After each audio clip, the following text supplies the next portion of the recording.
A Quest for Change. George Barnes Saves Freedom Seekers by Hunter Barney, Ashley LePan, Aaliyah Morales, and Dayla Johnson. Did you know George Barnes helped freedom takers become free in 1852 so they can leave to a peaceful place? The Barnes home on Figures became an important site for the abolitionist movement. The address of this historical site is 903 James Street, Syracuse, New York. The historical figures of these sites have meetings that are held in the Underground Railroad for people to plan things. The Barnes Mansion is the last remaining of the great mansions on James Street because all the other mansions are torn down to make other buildings. The only building left is the Barnes Mansion, and people are trying to keep it built there so they won't tear it down to build a hospital or other companies. The Barnes home was built in 1852. The Barnes home is made out of bricks and has two Victoria-style posts to support the entering area.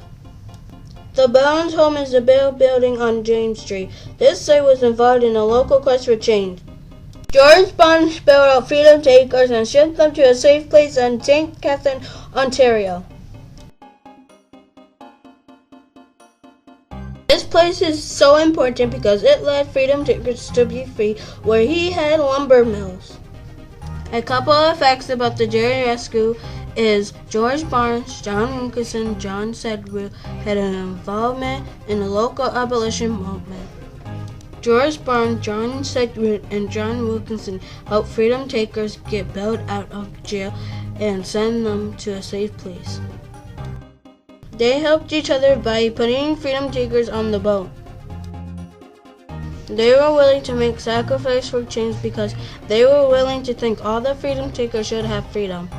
On October 4th, 1851, George Barnes did not like owning freedom takers. He thought it was cruel. He also thought it was abolitionist to do to his religious faith. Many historical figures associated to this site is George Barnes, John Wilkinson, and John Sedgwick. These people seek change. George Barnes continued his anti-slavery work. George Barnes, John Wilkinson, and John Sedgwick formed a vigilance committee of core groups of Underground Railroad supporters. George is from Tenterden Country, Kent, England. John Wilkinson lived across the street from the Barnes family. John Sedgwick lived on the farm near the Barnes Mansion. They all lived in Syracuse, New York. Some of the family members included Rebecca Hermans, John Wilkinson's niece, Rebecca Barnes, George Barnes' wife. The freedom seekers were transported in a pile of lumber on the Erie Canal to Canada. In conclusion, there's a reason why some people lead and others follow, because some people know more than others, and the leader can teach them what they don't know.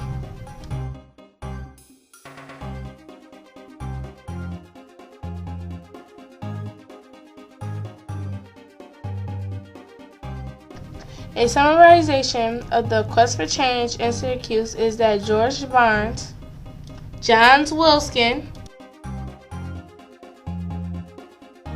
John Sedgwick, and Charles Sedgwick are trying to do is to make peace with other living beings and to have liberty and fight for freedom. A special thanks to the Barnes Foundation Museum, the Onondaga Historical Association, Mr. Coyer, Miss Butcher, and Miss Shue.